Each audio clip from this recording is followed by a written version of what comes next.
Ministries. This is Tracy, and today we're answering that age-old question, how do I have peace? There is no peace. In my mind, there's no peace. How do I have peace? Well, let me tell you something. It's actually a very simple answer, and you won't believe it. So first of all, the first answer is this.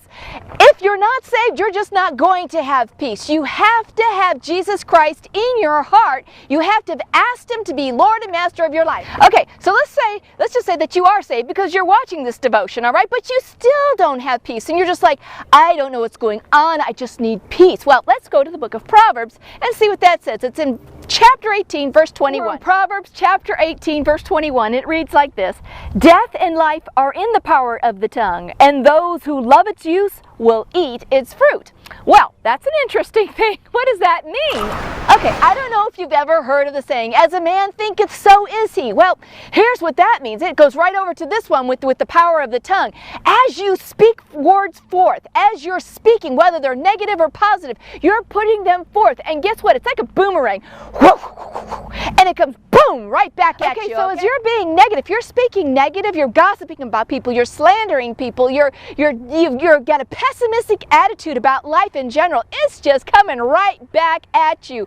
You are bringing it right to your doorstep and not even realizing it. You're wondering, why is everything against me? Why is the world awful? I have a rain cloud over my head. It's because you put it there, okay? But so everything that you've put out there that's been negative, it's coming back at you like a boomerang because it's like a self-fulfilling prophecy. You've spoken it, you put it out there, and now it's coming back at you, and you have no peace.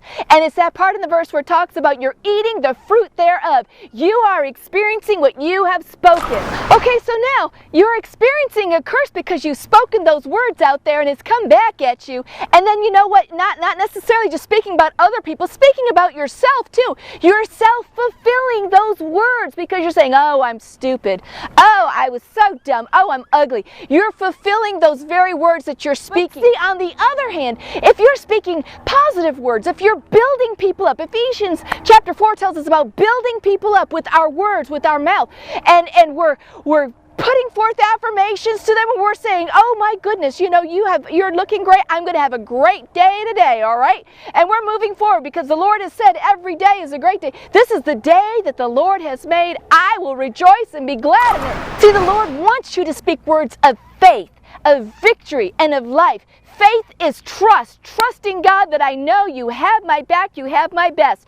Victory within our life because we know the Lord is moving us forward. The Lord wants us to be positive. The enemy wants us to be negative because when we have negativity in our life, we lose our peace. But when we speak those words of faith, victory, and life, we gain the Lord's peace and we're able to move forward with Him. And of life, because see, there is no life outside of Christ. He wants us to live, have Him live through us, and we'll move forward. We have to have that abiding life in Jesus, and we experience that peace, that best. And what does it mean to abide in Christ and to rest? It simply means to say, Lord, I can't live this life on my own. I can't do it. I can only do it in and through you. Please give me that ability. Give me your perspective on things. Live through me. And as we don't strive and struggle over these things, all of a sudden we're just kind of like, oh, wow, this is so much easier. I have so much more peace in my life now because I'm not struggling. I'm not striving, trying to do all the do's and not do all the don'ts. I'm just letting the Lord live through me. So realize that you're speaking those words of life, of victory, of faith, of blessings on other people, just like that boomerang I was talking about earlier. It comes right back at you. Those blessings, that victory, that faith, that life, it all comes back at you. And the Lord wants to just shower you with His peace and with His blessings and with all that He has for you. I hope this helped you out. This is Tracy from Esther 414 Ministries.